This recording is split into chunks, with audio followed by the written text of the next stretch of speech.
And maybe that you are right now, not choosing your situation, but having to rise in it. And that's what forced growth looks like. It doesn't feel empowering. It feels like a bandage being ripped off a wound you were trying to ignore. It feels like a puzzle just dropped in your lap that you don't know how to solve, but you still have to solve it anyway. Welcome to In Bed with Christy Love, the podcast where we talk about identity, shame, faith, sex, healing, and the messy journey of living life by design. I'm your host, Christy Love. I'm a pastor, porn star, comedian, and living proof that your mess doesn't disqualify you from living your best life. So, get comfortable, lovers, because you're never alone in this bed. I didn't become independent because I wanted to. I became independent because life forced me into it. And then locked the door behind me, let me tell you. And the crazy part is, I didn't even realize how dependent I was, until I didn't have anyone left to depend on. And if I'm being honest, I was trained to depend on people. Growing up, I was so attached to my mom. Not a casual way, in a way, if she moves, I move kind of way. She was like my safety, my protector. She was the calm in a house that didn't always feel calm. So my brain learned something early. I'm okay when someone is with me. Then I met Steven, and let me tell you, my brain didn't even pause. It just transferred that same dependency onto him. He was a natural leader. He was strong. He was just outgoing.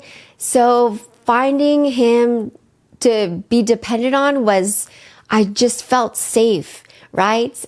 And me depending on him, let me tell you, I loved it because he handled everything. He handled the bills, the business, the decisions, the structure, the life. Oh my gosh.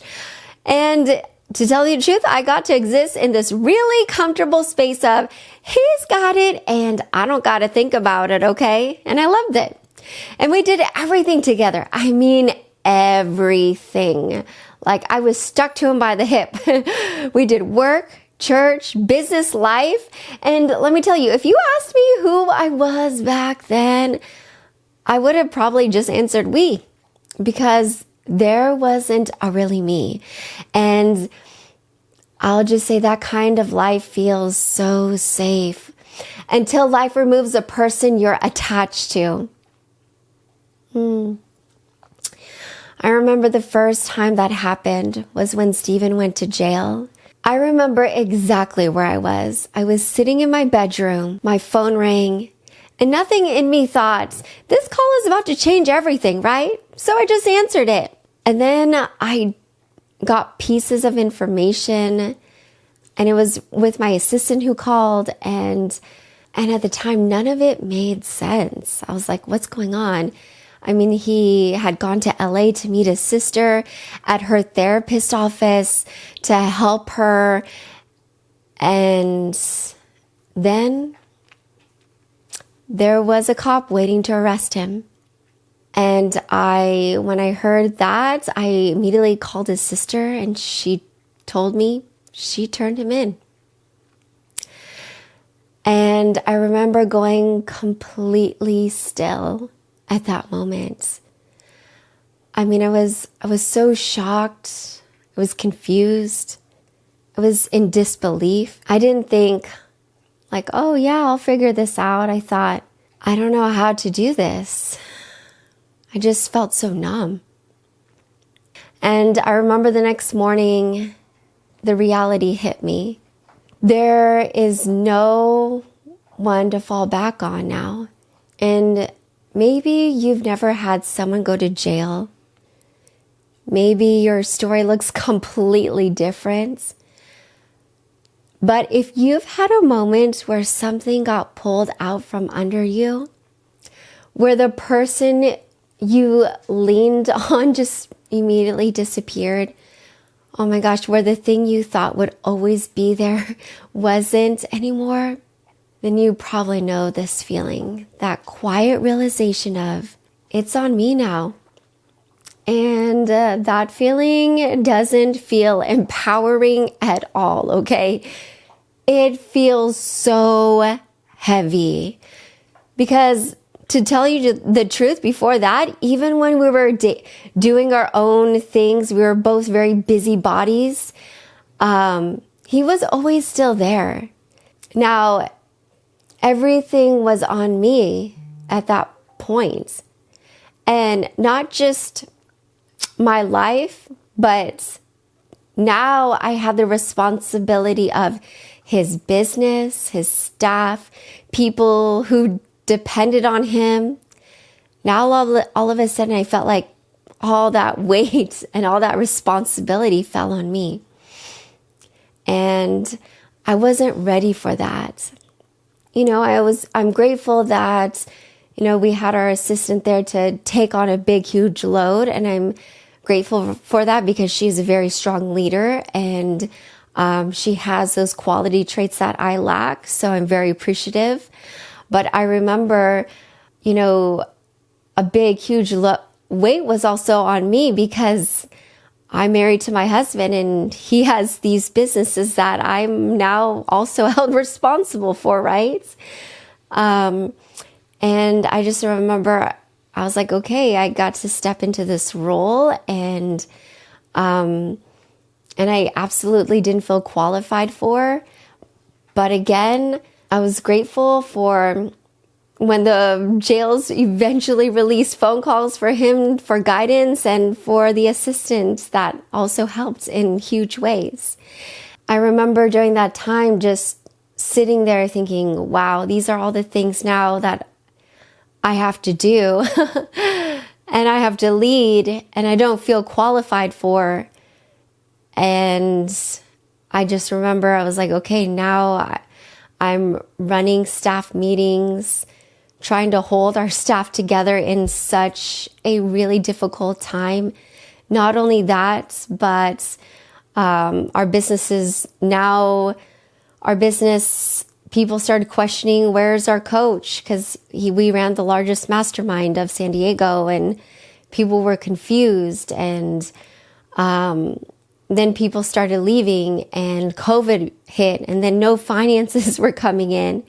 And so I had the burden of figuring out how to gain more finances than what I was already making to provide for our staff and for my husband.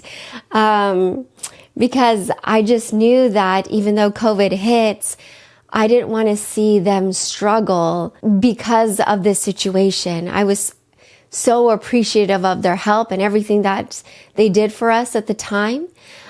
So in that time, even during COVID, I was like, okay, I was like, Lord, help me to figure out how to make more finances. I mean, I need your help, right? Because I'm a kind of person, I rather take on the burden.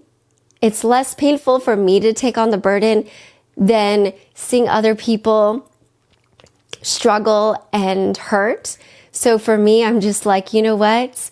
I don't want COVID to hit and see them like, now I don't have any finances. Everything's falling apart. So I just remember, okay, Lord, use me. Help me figure this out.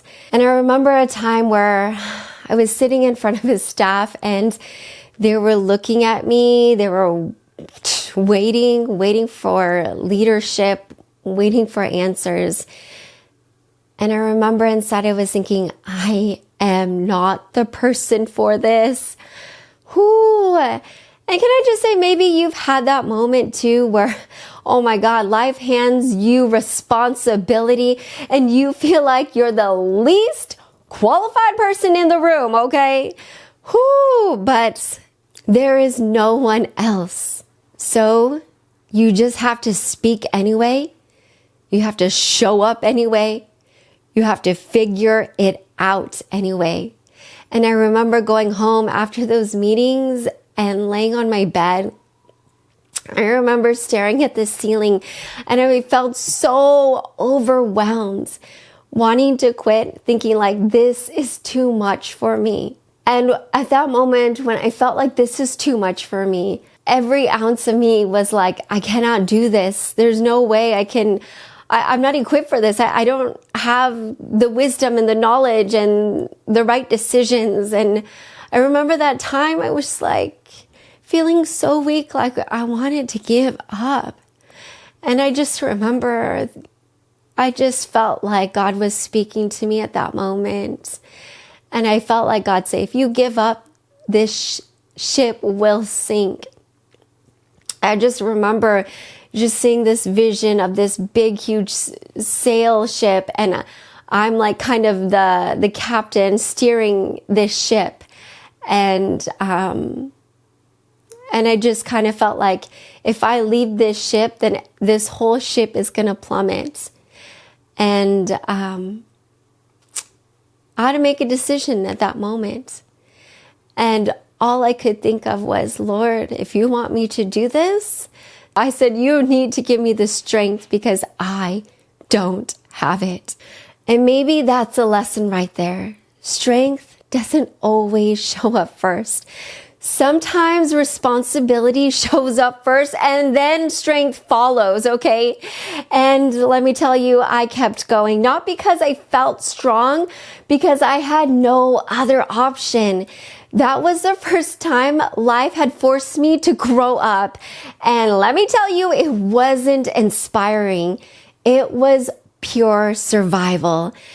And at the same time, I started pouring myself into work because work was the only thing that made sense. Work didn't leave. Work didn't disappear. Work showed up. It paid me. It rewarded me. And I started depending on that. And maybe you're a person like that too. Maybe it's not work. Maybe it's your phone, your routines, your distractions, video games, television, I don't know, but working out maybe. But we all find something to depend on when people feel unreliable. And for me, it was work. I mean, my days look like I would wake up, I would work, eat something fast. And let me tell you, it was like 99% mostly microwave food, okay? And then I would work again and I would sleep and repeat. I didn't have a routine. I had a loop, okay? And that loop protected me. But it also kept me from dealing with reality. And for a while, let me tell you, it worked.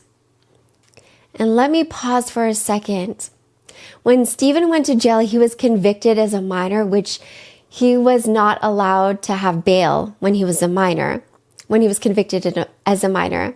So he was in jail for about 9 months. When the trial moved to adults, I was able to get him out on bail. So we fought this case while he was out. And then fast forward 5 years later, life hit me again. We decided to move to LA because it was all over the news. We lost everyone, and his side of the businesses already all disappeared, and it was just me carrying the load at the time. And so I remember I had a shoot one day, and I said, come with me. And he was meeting with a client, and he was looking over a rooftop. He was looking out of a window in a high rise, and he saw this apartment building. And he looked at it and he was like, wow, that's a cool place. And he didn't know what it was. So he decided to look it up and found out it was an apartment. And he had like this spark, like, maybe I'm interested in moving to LA. And so we applied. And when we did, we got rejected. I'm assuming because of his background and his case that we were fighting. And we applied to another place and we got rejected, and he was pretty sad about it. And that's when he knew, like, wait, I actually do want to move to LA because I'm sad about not living in LA.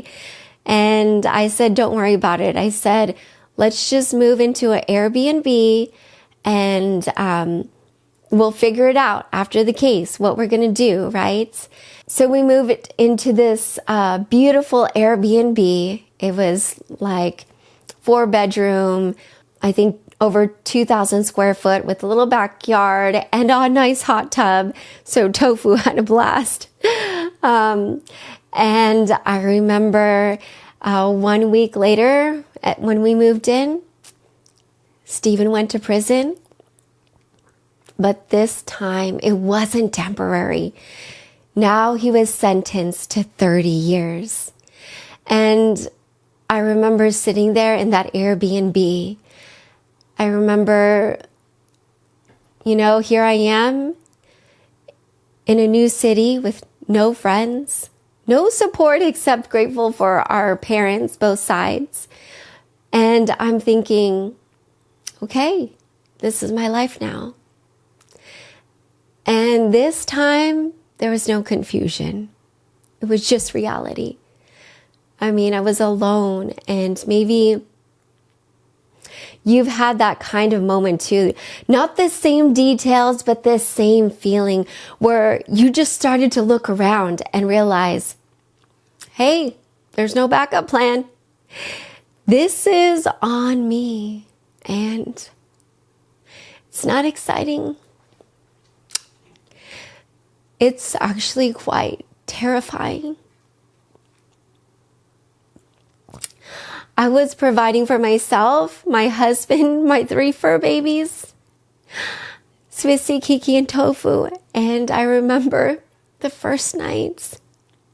I remember laying in that bed in that Airbnb, and it felt so heavy and I felt so empty. And the next morning I woke up and said, God, I don't have the motivation to get up.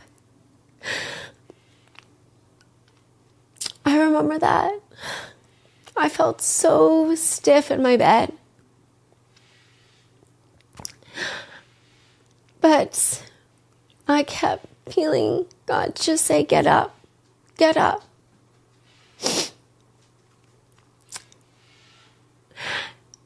And I did. I got up. And maybe that's another lesson right there. You don't need motivation to move forward. You just need to move, because life doesn't pause just because you're overwhelmed. So I went back to my daily routine. I worked, not because I was driven, because I needed to survive. So I worked, ate, worked again, showered, and slept. And let me tell you, that was my life. And maybe you've been there where you're not thriving, you're just functioning. All right, lovers, let me pause the story for a quick second. If you're enjoying the podcast so far, make sure you follow the show and leave a rating and a review. That actually helps the podcast grow and helps more people discover this beautiful, chaotic little corner of the internet we've created together, okay? And listen, I'm going to start doing something fun, okay? If you leave a review, take a screenshot and send it to me on Instagram, because every month I'm going to randomly pick one of my lovers and send you something fun. It might be merch. It might be a shout out on the podcast. It might be tickets to a comedy show. Honestly, let me tell you, I have not decided yet, but surprises are the part of the experience. So go follow, leave a rating and review, screenshot it, send it to me, and you might just get a little love back from me. All right, lovers, now let's get back to this story. But functioning is still movement, and movement is still growth, even when it doesn't feel like it. And let me say, when the news came out and people left, it didn't really even shock me that much. It did hurt, but I wasn't surprised because I had already learned people leave, so I stopped trying to build connections. Because let me tell you, it feels safer when I do. It feels safer to rely on myself. And if I'm being honest, I didn't trust people to stay anyway.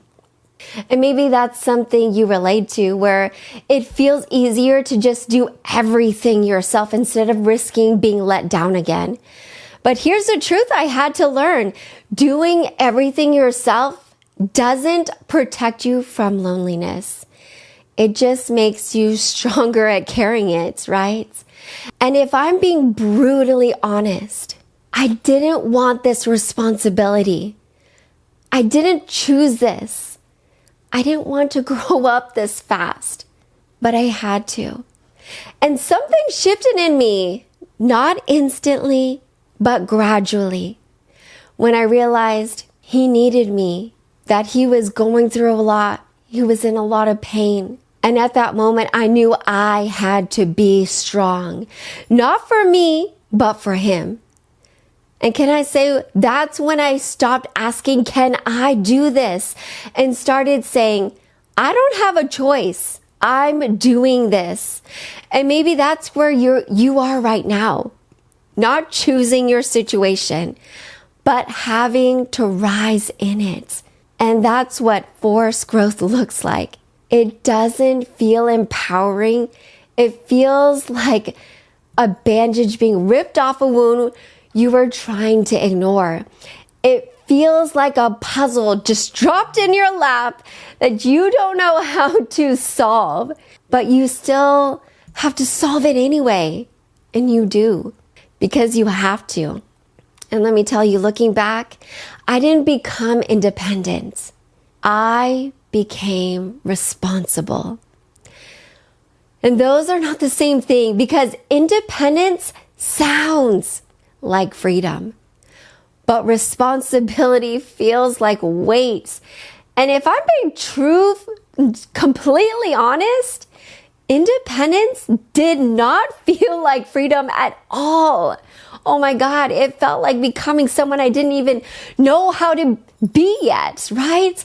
But maybe that's a real lesson. Sometimes the version of you're becoming isn't someone you chose. It's someone life needed you to become. Even if it feels uncomfortable and it feels so lonely and heavy, it's still growth. And growth doesn't always feel good, okay?